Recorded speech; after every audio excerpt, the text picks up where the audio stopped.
رواد مواقع التواصل الاجتماعي قصفوا لاعبي المنتخب الوطني والطاقم الفني بالثقيل بعد الهزيمة أمام تونس من خلال تعاليق صاحبتها السخريات انتقدوا فيها مستوى ومردود الخضر. موجة غضب انتابت الجماهير الجزائرية عقب الهزيمة المرة التي مني بها المنتخب الوطني في الديربي المحلي أمام تونس صاحبتها سخرية وتعاليق انتقد فيها رواد مواقع التواصل الاجتماعي المردود الذي ظهر به رفقاء بن طالب في الكان.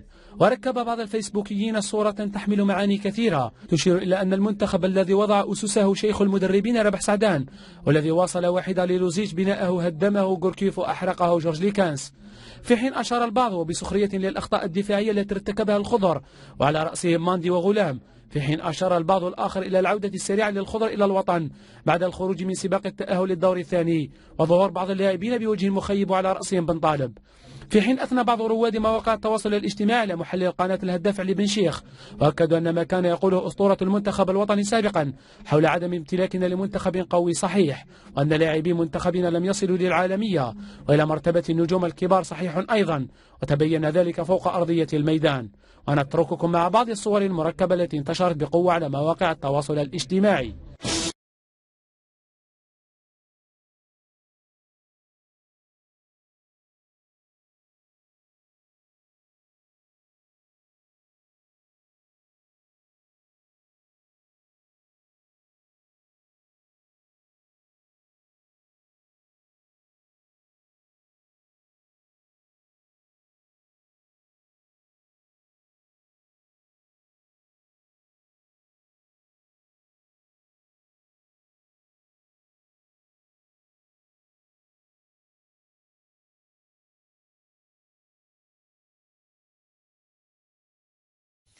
الخسارة أمام المنتخب التونسي جعلت أصوات الجزائريين تتعالى بضرورة إنهاء مهمة المدرب البلجيكي جورج ليكانس من العارضة الفنية للمنتخب الوطني الجزائري، فالفشل في الوصول إلى الأهداف المسطرة ستعجل برحيل المدرب الذي مر جانبا في كافة المباريات الرسمية التي قاد فيها الخضر. مباشرة بعد نهاية الديربي المحلي التي سجل فيه المنتخب الوطني هزيمة مرة أمام نظيره التونسي، تعالت الأصوات التي تؤكد نهاية مغامرة المدرب البلجيكي جورج ليكانس مع الخضر بسبب فشله في بلوغ الهدف الذي سطرته له الفاف لدى توليه زمام الأمور على رأس العارضة الفنية للمنتخب الوطني، ألا وهو بلوغ نصف نهائي كأس إفريقيا، برغم أن ليكانس أكد في تصريحاته الأخيرة أنه لم يسطر أي هدف وأنه حضر برنامج عمل إلى غاية كأس إفريقيا 2019.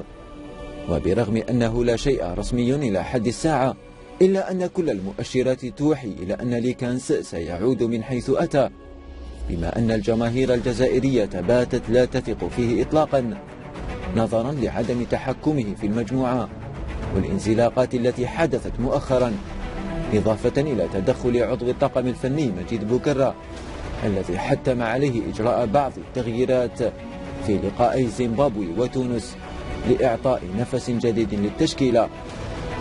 وما زاد الطين بلة هي التغييرات الأخيرة التي قام بها البلجيكي في لقاء تونس بإخراج إبراهيم الذي كان أحسن عنصر وإقحام عبيد في الوقت بدل الضائع، ما جعل الجميع في الجزائر يطالب برحيله فورا والتعاقد مع مدرب جديد يملك الشخصية والكاريزما لإعادة بناء منتخب قوي ومتماسك.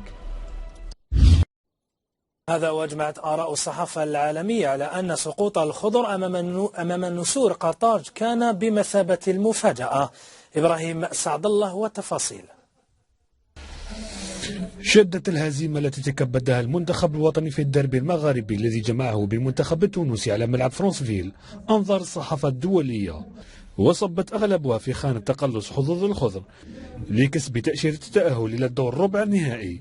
ففي الصحافة العربية أشار موقع البين سبورتس القطري لحسم تونس الدربي المغاربي أمام الجزائر، بينما ذهب موقع العربية إلى القول إن نسور قرطاج عقدوا موقف الجزائر، في حين صحيفة اليوم السابع المصرية كتبت تقول أن الجزائر أزمت موقفها بأمم إفريقيا وفي الصحافة الأوروبية عنون موقع 11 مونديال أن نسور قرطاج يظفرون بالدربي المغاربي، فيما أوضحت أوروسبورت أن هزيمة الجزائر وضعتها في أزمة ومصيرها ليس بين أيديها.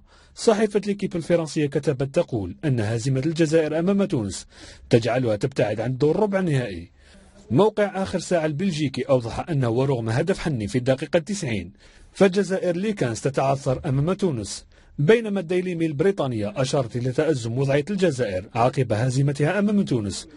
ونختم جولة الصحافة الأوروبية بما عنونت به صحيفة لا غازيتا ديلو سبورت الإيطالية، التي عنونت مقالها بأن الجزائر على مقربة من توديع الكان.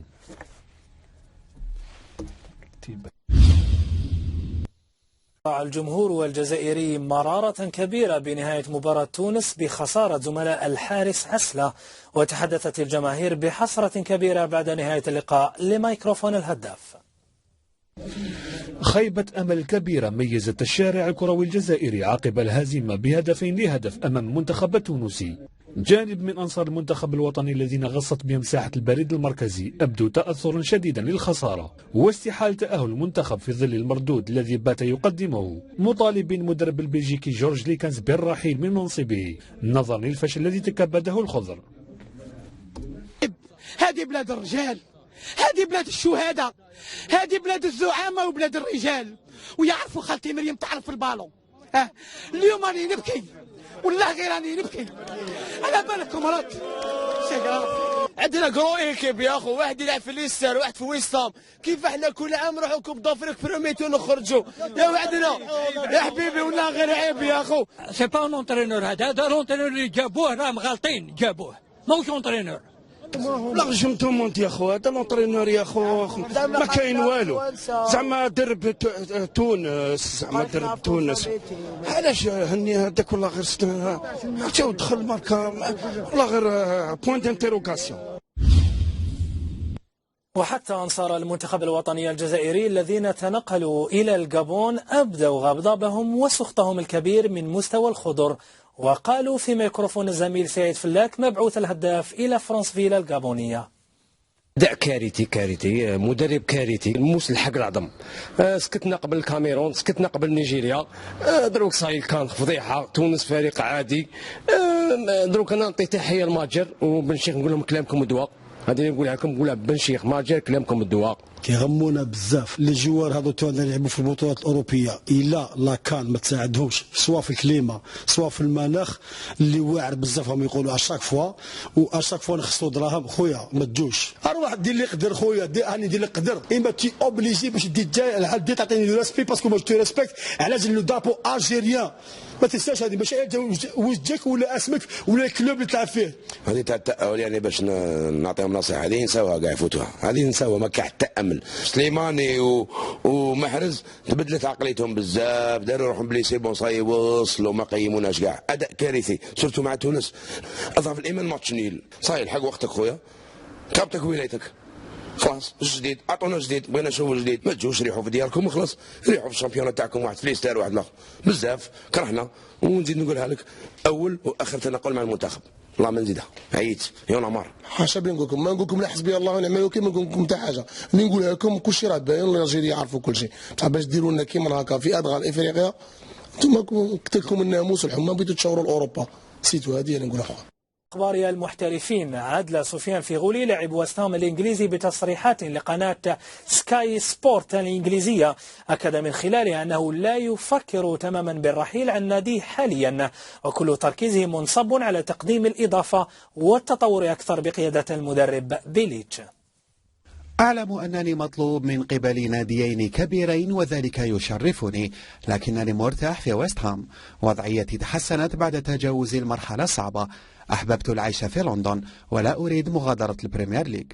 هو تصريح لوسط ميدان المنتخب الوطني المبعد من كأس إفريقيا سفيان فيغولي الذي قطع الشك باليقين، وأكد أنه سيواصل مع ناديه ويست هام رافضا العرضين اللذين وصلاه من ناديي مارسيليا الفرنسي وروما الإيطالي. رفض جاء بعد التطمينات التي لقيها سوسو من قبل مدرب ناديه بيليتش الذي أكد له أنه يعول عليه كثيرا وسيعتمد عليه في الشطر الثاني من المنافسة.